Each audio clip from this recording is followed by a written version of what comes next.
Vamos a empezar nuestra clase. ¿Me escuchan todos? Sí, doctor, ¿Me sí se le escuchan? escucha. Ok, muy bien. Entonces, la clase de lo que es patología quirúrgica, el tema es patología quirúrgica de la cara. Mira, en mi hospital, ustedes habrán visto, la patología quirúrgica de la cara, casi el 80% de la patología quirúrgica de la cara es patología pediátrica, es cirugía, patología de cirugía plástica pediátrica. ¿Sí? En el servicio, en el hospital y como todos los servicios que pueda haber, por lo menos en el Perú y también en el mundo, que los servicios de cirugía plástica son servicios altamente especializados. Son gente que aparte de los 4 o 5 años de cirugía plástica, hacen 2 a 3 años su especialidad de cirugía plástica pediátrica. Entonces, un poco que nos ordenamos, nos ubicamos, casi el 80% de la patología quirúrgica de la cara lo aborda cirugía plástica pediátrica, ¿ok? Y dentro de la patología quirúrgica que aborda cirugía plástica pediátrica, el 80% son congénitas, ¿ok? El 80% es congénita. Y de esos 80% que es congénita, casi el 80% es malformaciones congénitas de la cara y del cuello. Entonces, nos ubicamos, ¿eh? Repito nuevamente, el 80% de la patología quirúrgica de la cara abordado por cirugía plástica es patología quirúrgica de la cara de cirugía plástica pediátrica. ¿Sí? Es un problema de cirugía plástica pediátrica. Pero dentro de esa patología quirúrgica pediátrica que aborda cirugía plástica pediátrica, valga la redundancia, el 80% es patología quirúrgica de la cara.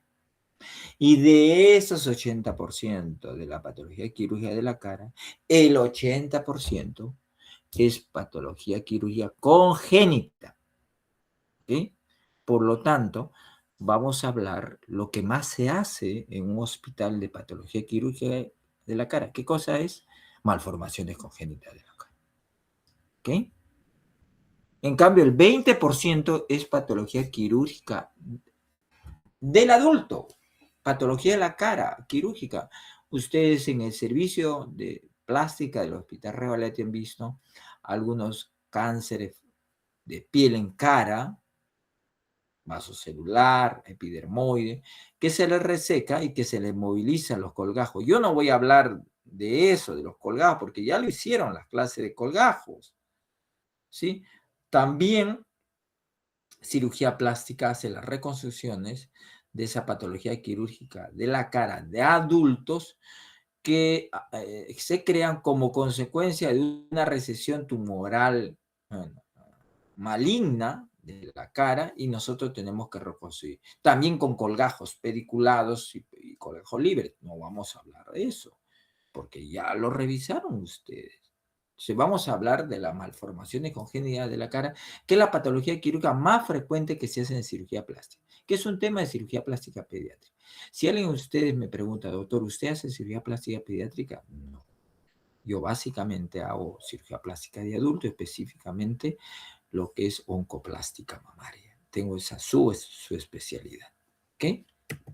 Muy bien.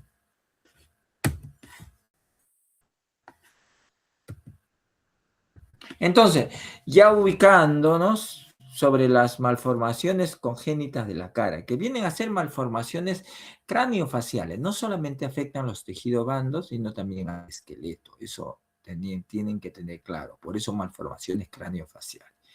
Ustedes, la gran mayoría acá en el Perú, este diagnóstico se hace en el momento de nacimiento, en el momento que ustedes hacen la evaluación del recién nacido sano.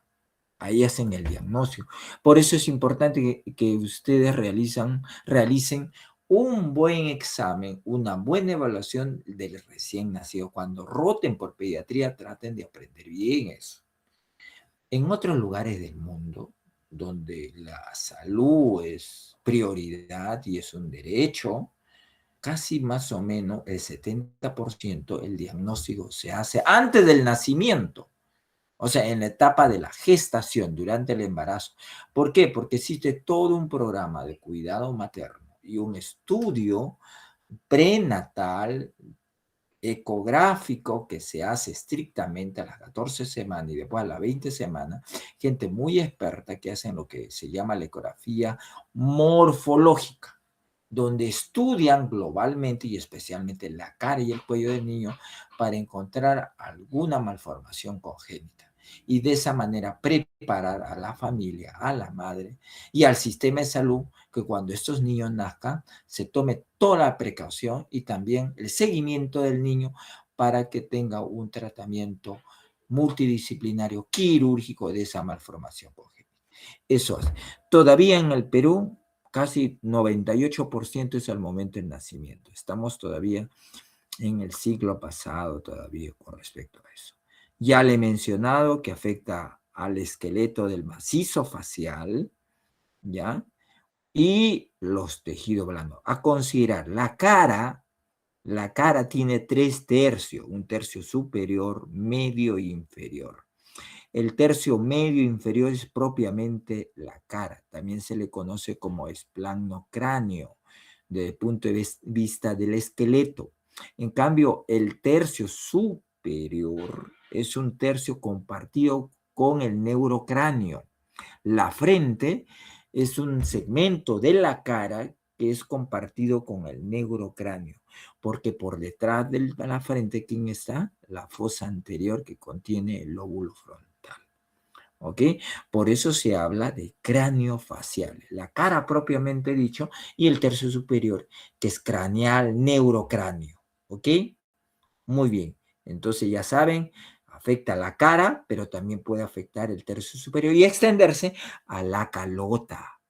Ojo, ojo. ¿Cómo se clasifican las malformaciones craneofaciales? En fisuras craneofaciales. Es fisura significa la falta de continuidad. Se crea un espacio. Los tejidos no se han unido. Entonces, al no unirse hay un espacio. Ese espacio se llama fisura. Y esa fisura puede ser de tejido blando, o sea, de la piel, músculos, fascias, nervios, tejido celular subcutáneo, asociado a un componente óseo que también puede tener una fisura, no se unió al hueso. ¿Ok? Puede afectar, básicamente afecta la cara a nivel de la cavidad orbitaria, pero también pueden afectar otros segmentos de la cara. Las displasias craneofaciales vienen a ser alteraciones que comprometen el desarrollo, el crecimiento del esqueleto del macizo facial y frontal. Y la craneosinostosis es una malformación congénita que afecta a la fontanela anterior y lateral. ¿Qué es lo que ocasiona esta patología que afecta a la fontanela? La osificación precoz de las fontanelas. Y eso hace que muy tempranamente, a cortas edades, la cabeza se osifique y no crezca. ¿Ok? Eso se llama craneosinostosis. Ojo, yo les he hablado del tercio superior, del tercio medio y del tercio inferior. El tercio superior de la cara, la frente, el tercio medio, tienen otro origen. ¿Ok? Se originan de los somas, ¿ok? De los procesos. En la morfogenesis facial se forma un proceso frontal, un proceso maxilar superior, un proceso nasal interno, un proceso nasal externo y un proceso mandibular. De esos procesos va a dar origen al tercio superior y al tercio medio de la cara. Al tercio inferior parcialmente, el resto del tercio inferior está dado por los arcos branquiales, por las hendiduras del primer arco branquial. El primer arco branquial va a dar la estructura parte del tercio inferior y de la zona submentoniana. ¿Ok? Tengan en cuenta eso. Dentro de las malformaciones congénitas más frecuentes son las fisuras craneofaciales. Y dentro de las fisuras craneofaciales, las fisuras más específicas y frecuentes en nuestro país son las fisuras labiopalatinas. Vean ustedes qué consiste la fisura: falta o de continuidad o una hendidura que afecta el labio y que afecta el paladar, tanto duro como blando, pero también afecta a los arcos alveolares. Vean la fisura alveolar. ¿Ok? Esta es una unilateral, pueden ser bilaterales. ¿Ve? La gente lo conoce comúnmente como labio leporino, pero está mal denominado. Labio leporino es cuando la fisura es realmente central y forma la imagen del labio de león. Por eso la palabra lepos, que significa león, ¿sí? Labio de león. Pero su definición de leporino solamente está cuando la fisura es puramente central. No es muy infrecuente. ¿Ok? Estos niños que presentan una fisura central tienen otras malformaciones graves y severas del sistema nervioso que muchas veces no llegan al año de vida. ¿Ok? Por eso no es frecuente verlo, un niño grande con fisura leporina. Todo esto se denomina fisura labial. ¿Ok? Esta es una fisura labial bilateral. Esta es una unilateral, pero incompleta. Se dan cuenta que esta fisura afecta al labio superior, a la musculatura, a la piel, al tejido graso, a la mucosa, pero también al hueso, a los arcos alveolares. Y vean que también afecta a la nariz, al ala de la zona fisurada, con una implantación baja, descendida, con una rotación inferior muy diferente a la otra ala. Y también generando una malformación a nivel de la punta de la nariz, que se denomina nariz leporina o llamado nariz fisurada. Esta fisura no solamente afecta el labio, al alveolo, sino también al paladar. En este caso tienes el paladar duro y el paladar blando. Puede afectar todo el paladar blando, parcialmente el paladar duro. Y también lo puede afectar totalmente el paladar duro con el paladar blando y la fisura alveolar. Esta es una fisura palatina, alveolo-palatina completa, y está asociado también a una fisura labial completa. En las bilaterales también existen fisura palatina bilateral. Ahí se ve íntegramente el corneo, perdón, al búmer. Vean, este niño tiene una fisura labial incompleta. Esta porción de piel, ¿ya? Y parte de músculo se le llama banda simonar. Mira, la ala nasal está distendida, mal ubicada, diferente a la otra ala nasal. Y vean que tiene una fisura alveolar parcial. Y le abren la boca, tiene una fisura palatina. Muchachos.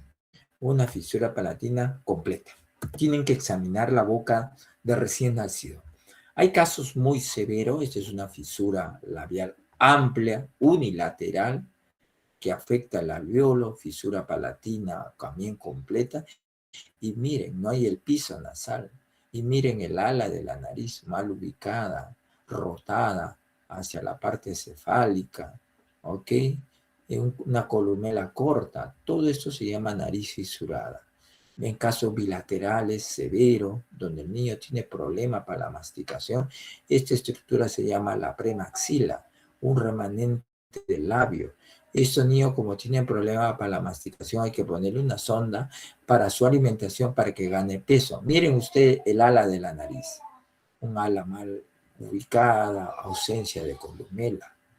Vean otro caso, no tan severo de bilateral, una columela corta, un ala nasal distendida, horizontalizada, con ausencia de pisos nasal, de fosas nasales. ¿Ok? Este es el prolabio y este es la premaxila. La cirugía que corrige la fisura labial se llama queiloplastía. Puede ser primaria cuando es por primera vez o secundaria cuando se opera por segunda vez. ¿Ok? La queiloplastía, vean esta fisura bilateral, tiene por objetivo, 3 objetivos. Uno, la reestructuración, la reparación, el restablecimiento de la anatomía. ¿Ok? Luego, una vez que hemos restablecido, ustedes saben que aquí existe el músculo orbicular.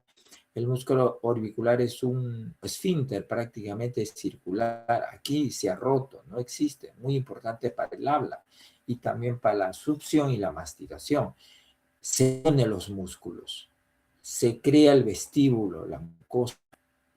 Ahí estamos restableciendo la anatomía y por ende también la función del esfínter para la succión.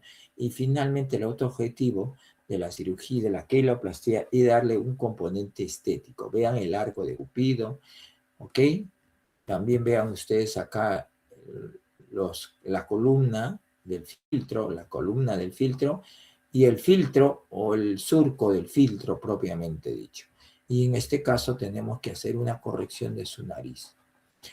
Este es un caso de bilateral, un caso de unilateral, vean, bastante amplio, con compromiso bastante marcado de la nariz, una nariz fisurada.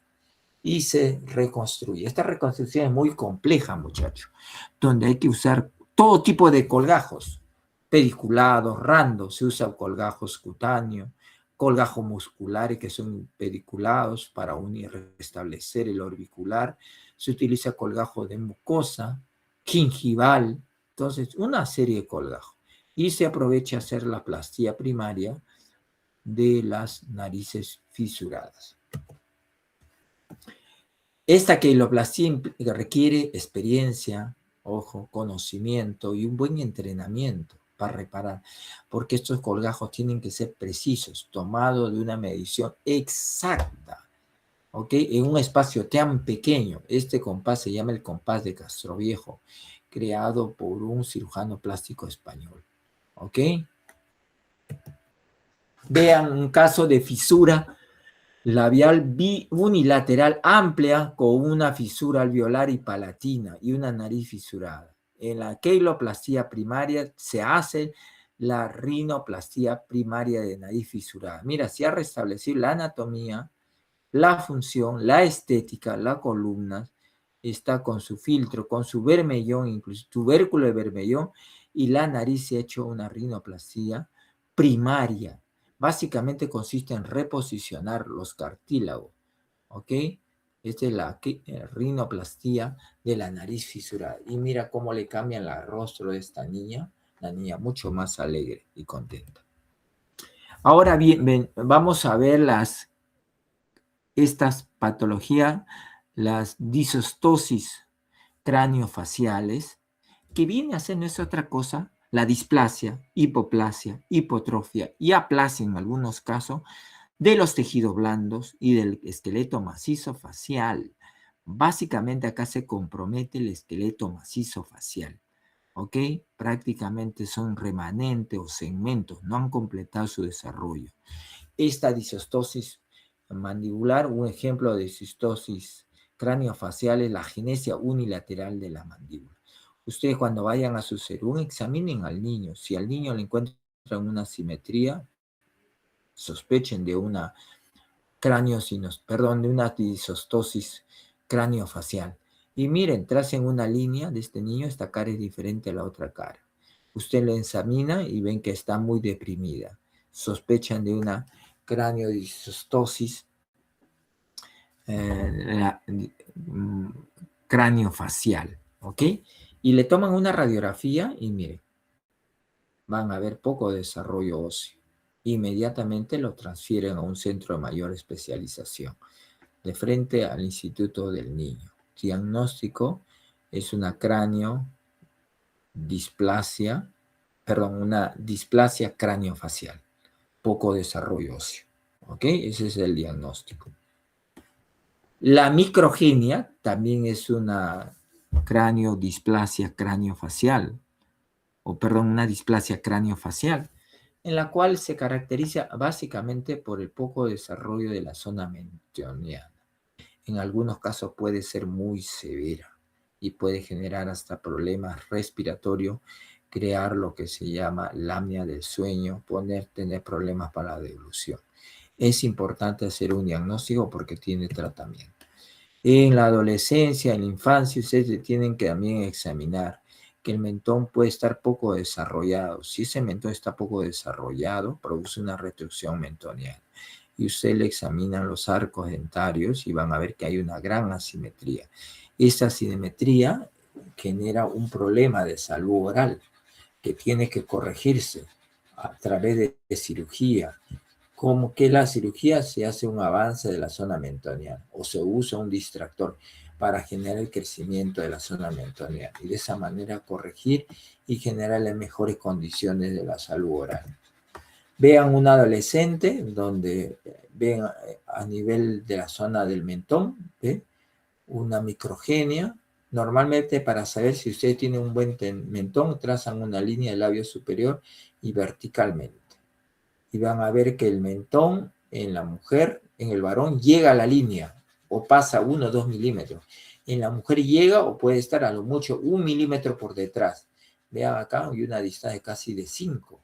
Microgenia moderada. Eso le genera una mala oclusión dentaria, una respiración oral y después de haberle colocado un implante para darle que goza proyección.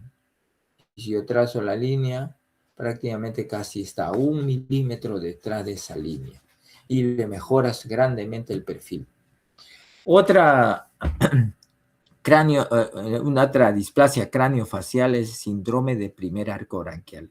Básicamente, esto afecta el tercio inferior de la cara, zona mandibular y submentoniana.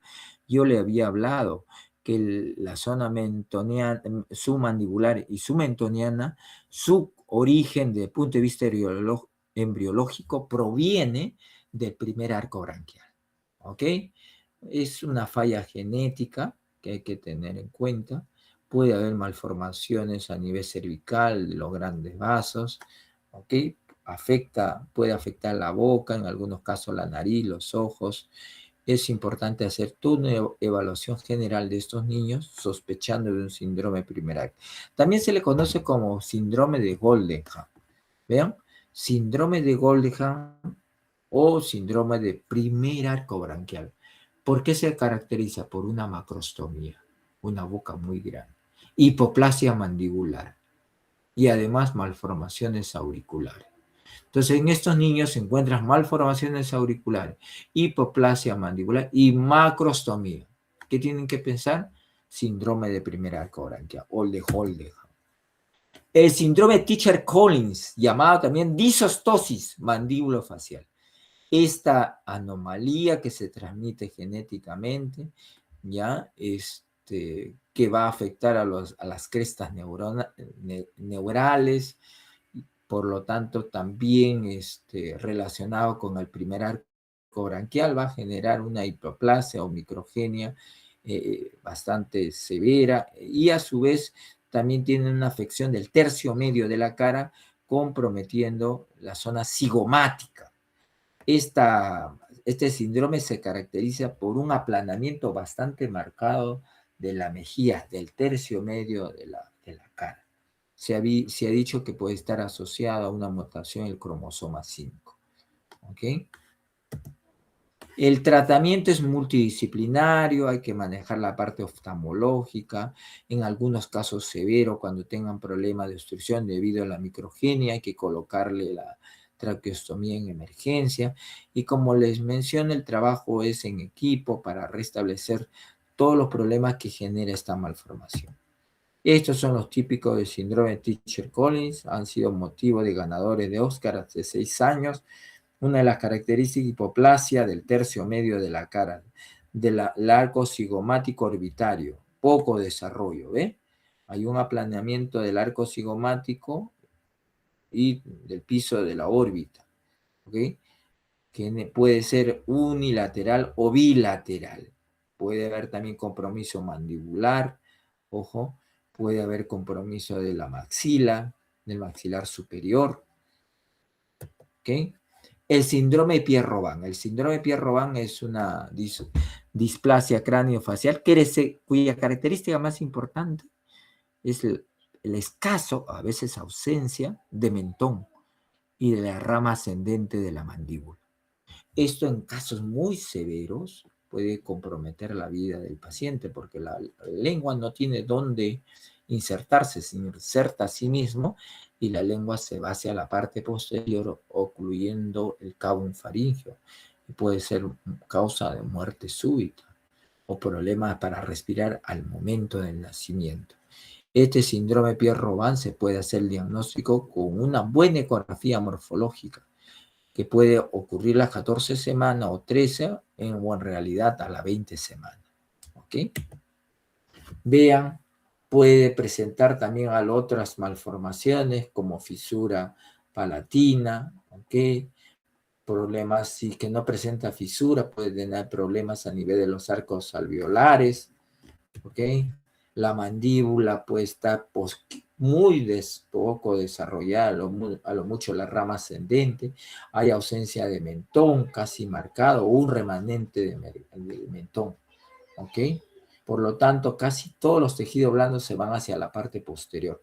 Vean ustedes acá hay ausencia de la rama descendente del maxilar, solamente existe un segmento de la mandíbula, típico de este síndrome Pierre-Robin. Puede haber malformaciones asociadas, ¿ok? Que muchas veces hay que darle tratamiento, problemas auditivos, ¿ok? Y como le digo, hay que tratar a estos pacientes porque si no se tratan, toda la lengua, como no tienen dónde insertarse, se va a ir hacia la parte posterior, produciendo obstrucción, causa de apnea del sueño y muerte de estos niños. Este es un síndrome Pierre-Robin leve. Tenía su mentoncito y su rama descendente, que se colocó un distractor óseo para generar crecimiento del mentón y de esa manera los músculos se han desplazado hacia adelante y mejore la fortaleza de la inserción de los músculos sublinguales y de esa manera la lengua no se vaya hacia la parte posterior produciendo obstrucción.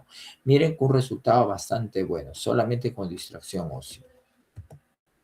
Hay otras malformaciones de la cara, como por ejemplo el coloboma de iris, vean aquí, ¿ok? También microftalmia, ¿ok? También puede haber ausencia de pabellón auricular, es otras malformaciones en cara que usted puede encontrar. La segunda malformación craneofacial más frecuente que se trata después de la fisura labiopalatina son las microtias. ¿Qué vienen a ser las microtias? Son una malformación congénita que afecta el desarrollo de la oreja, provocando una oreja muy pequeña que se considera un remanente cutáneo cartilaginoso. Este es típico de una microtia, vean, o signo de Maní. Hay cartílagos del esqueleto de la oreja poco desarrollado, remanente, que se adhiere los tejidos blandos, y esta es una microtia típica. Puede ser una microtia severa, solamente ven el óvulo, el resto no ha desarrollado, ausencia total. Esta es una oreja constricta, que viene a ser una malformación, no una microtia, pero una malformación que afecta el hélice y la raíz anterior. Estas malformaciones individuales pequeñas, parecidas de apéndice, se llaman apéndices preauriculares. Con respecto a la oreja, dos conceptos. La oreja es una estructura muy compleja, tiene superficies muy variadas, cavidades. Y segundo, la estructura anatómica. La piel es sumamente delgada y el cartílago que tiene es muy elástico, cambia, muy maleable, cambia con la presión y la forma. Entonces es una estructura compleja, múltiples depresiones, superficies, elevaciones, que generan irregularidades típicas de la oreja y los tejidos que son muy delgados y un cartílago elástico. ¿Qué deben saber? Que las orejas se forman del primer, segundo arco branquial. Segundo, se forma la oreja entre la sexta y octava semana. La mayor actividad la séptima semana. ¿Ok? Vean cómo el primer arco branquial va a dar el trago, ¿ok? El segundo da la raíz del hélix, ¿ok? El tercer arco branquial va a dar lo que es el antihélix y el hélix parcialmente, ¿ok? Y el lóbulo, el tercer arco branquial. ¿Cómo se reconstruyen las microtias? Vean ustedes un remanente de cartílago, hay ausencia de meato auditivo, estos niños tienen a la sordera, por eso se tiene que colocar un implante coclear para rescatar el órgano de Corti antes del primer año. Vean ustedes que hay un remanente de trago. ¿Qué se hace? Se saca cartílagos costales. ¿De qué costilla? Séptima, octava costilla. Y con esos cartílagos costales se talla los cartílagos costales para hacer el trago, la raíz del trago, el brazo superior, brazo inferior y el antihélice. Y se recrea qué cosa mediante la fascia, esta estructura que viene a ser la fosa escafoidea. Esta es la fosa navicular. Este es el trago y el antitrago. ¿Ok? Así, elaborar un esqueleto cartilaginoso de los cartílagos demanda mucho tiempo, arte y mucha cualidad escultora. ¿Ya? Luego se saca todos los cartílagos poco desarrollados, remanentes que han quedado, y se crea un bolsillo. En ese mismo bolsillo se distiende y se coloca el implante. Esta es la reconstrucción de la oreja con cartílago costal autólogo. Otra patología de la oreja son los apéndices, que hay que retirarle antes que el niño vaya al colegio para generar el bullying, ¿ya? Otra de las malformaciones son las fístulas preauriculares, llamada fístula auris congénita.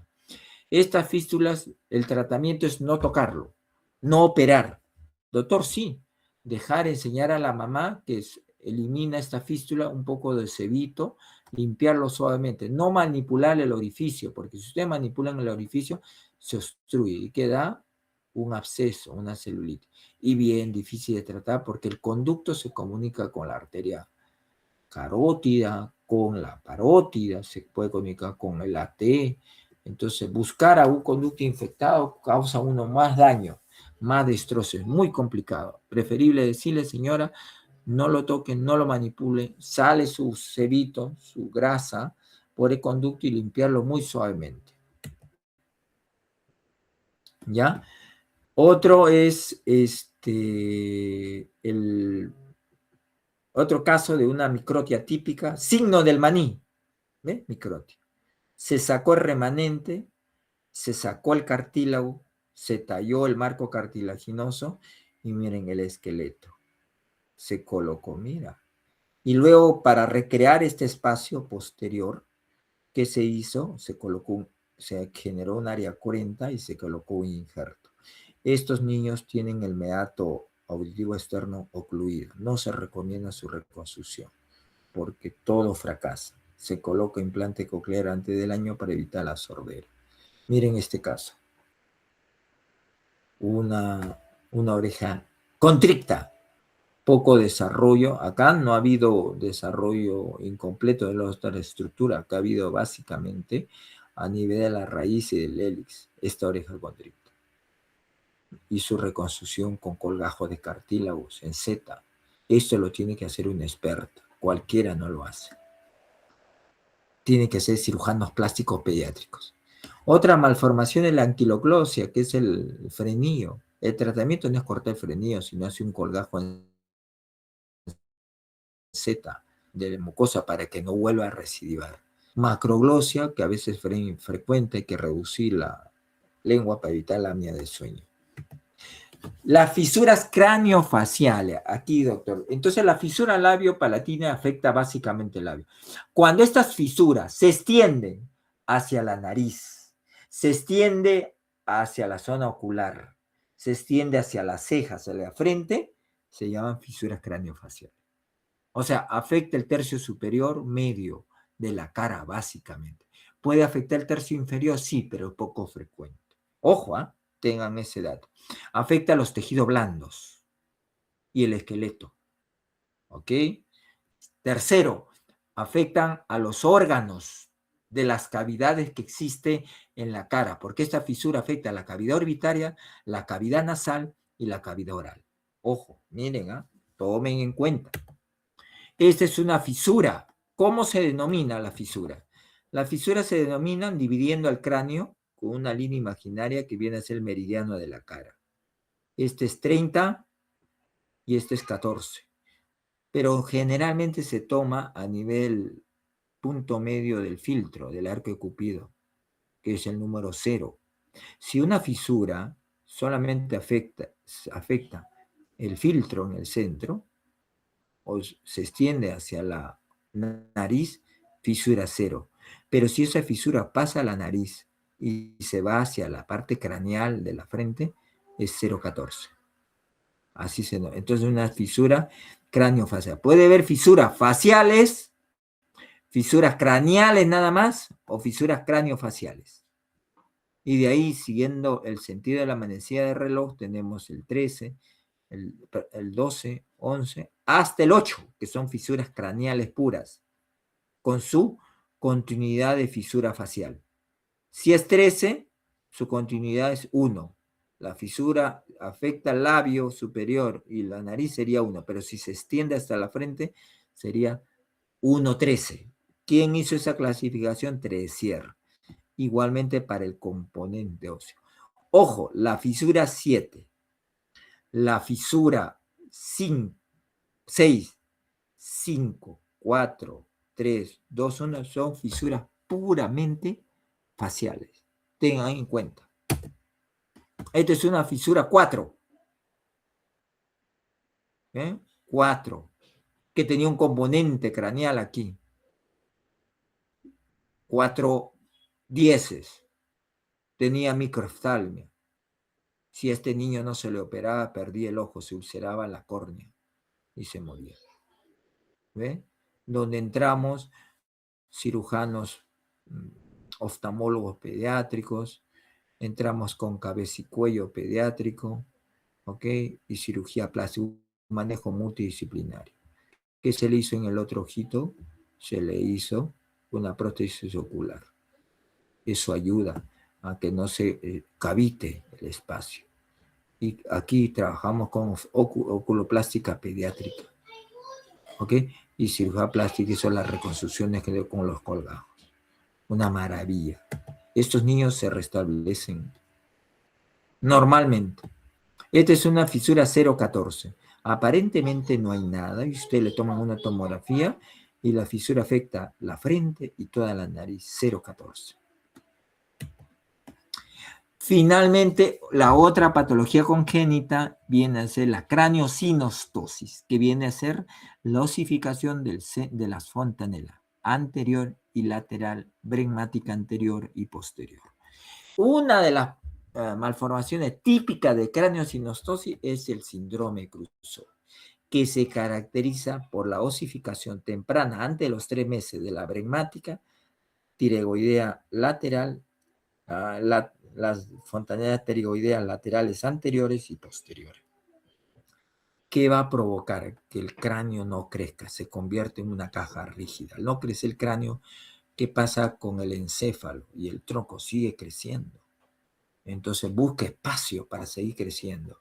Y como no se osifican los huesos de la cara, los huesos de la cara son elásticos. Empieza a protruir la frente, la ceja, los ojos en condición de exoftalmos se protruyen, la cara, toda la cara se ensancha porque el cerebro está buscando espacio, pero va a llegar a un límite donde la fuerza ya no va a poder distender la cara.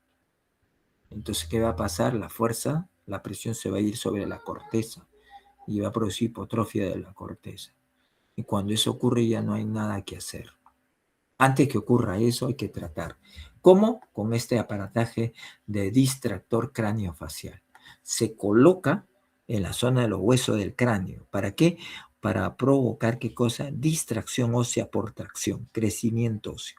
Amplía la caja del endocráneo para que exista el espacio suficiente para el encéfalo, para el cerebro. ¿Ok? Todavía no hacen esto aquí. Los niños a veces se pierden o se mueren. Vean esta niña que vino al consultorio con una macrostomía.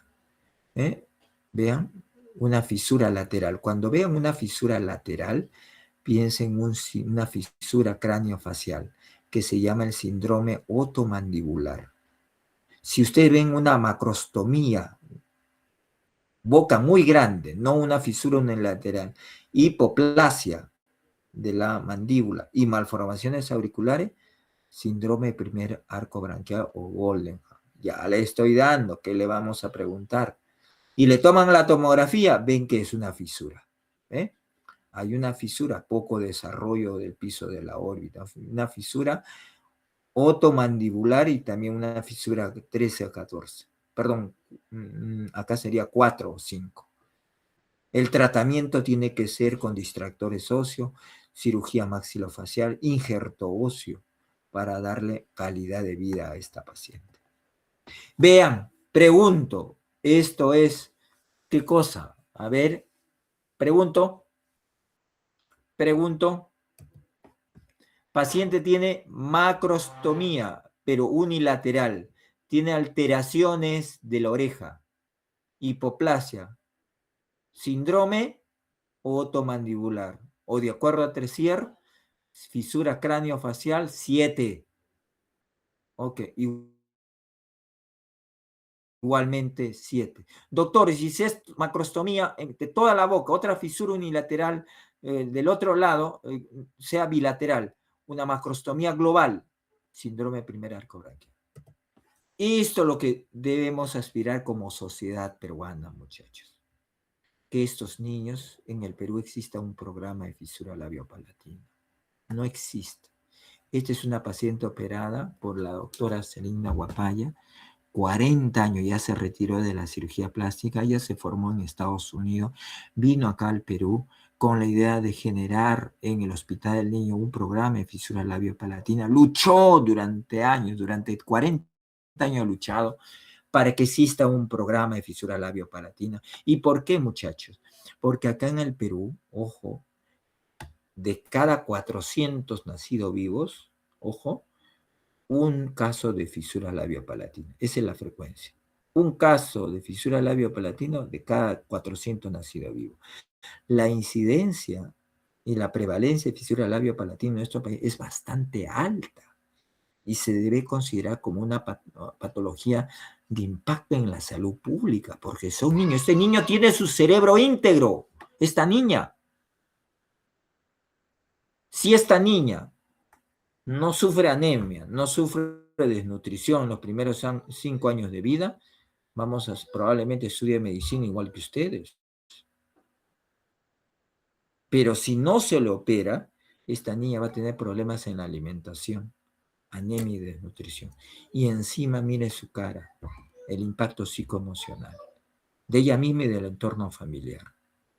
Por eso me decía la maestra, es salvar a la niña en su salud integral, para que en el futuro esa niña se integre a la sociedad. Y nadie lo entendió, y no lo siguen entendiendo. Ojalá que algunos de ustedes sean ministros de salud y se acuerden. Ah, no, en la clase me dijeron que debe existir un programa de fisura. Señores, ¿hay programa de fisura? No hay. ¿Qué debemos hacer? ¿Qué falta para hacer eso? Entonces, sea mi sueño, capaz ya no lo gozaré, pero es necesario en un país como el nuestro, porque el origen de la fisura labiopalatina es multifactorial.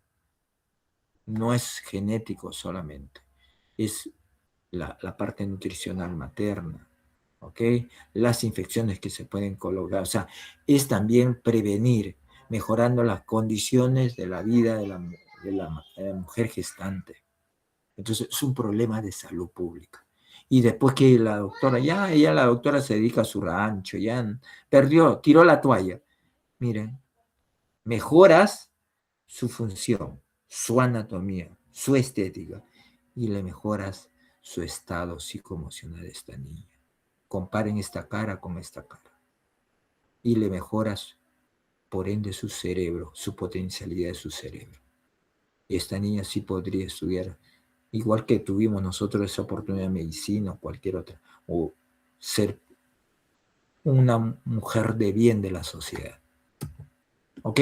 La fisura labiopalatina siempre lo han existido. Este Huaco Mochi, mira, este Huaco Mochi.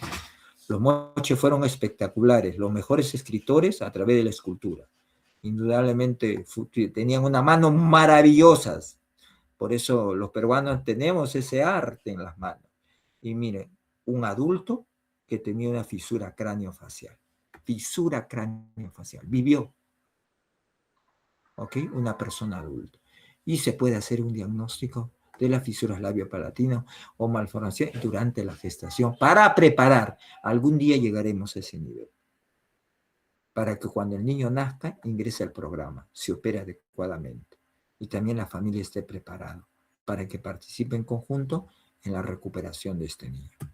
Y se requiere una inversión de infraestructura muy grande. Tener, ¿no? El instituto aquí de San Borja es instituto, es un elefante blanco, porque no solamente es tener la infraestructura moderna y amplia, tener este recurso que es lo más valioso, recurso humano, multidisciplinario, cirujanos, oftalmólogos, otorrinos, odontopediatras, ¿qué más? Nutricionistas, médicos pediatras, médicos nutricionistas, fisiatras, cirujanos plásticos, oftalmólogos, etc. Todos, personal altamente capacitado y entrenado afuera. Invertir en recurso humano no es invertir pensando en una rentabilidad, es invertir para mejorar la calidad de vida de las personas, o sea, la salud como un verdadero derecho que está en la Constitución. Y no solamente salud como tal, sino darle una buena calidad de salud. ¿Para qué? Para que estos niños, o como los niños sando, tengan las mismas oportunidades que muchos de estos profesionales o nosotros lo tuvimos. ¿Ok? Eso es importante. Luchemos como sociedad así. De donde estemos. Usted cuando se vayan a su serum, hagan algo por ellos. ¿Sí? Muchas gracias. Obrigado. ¿Alguna pregunta?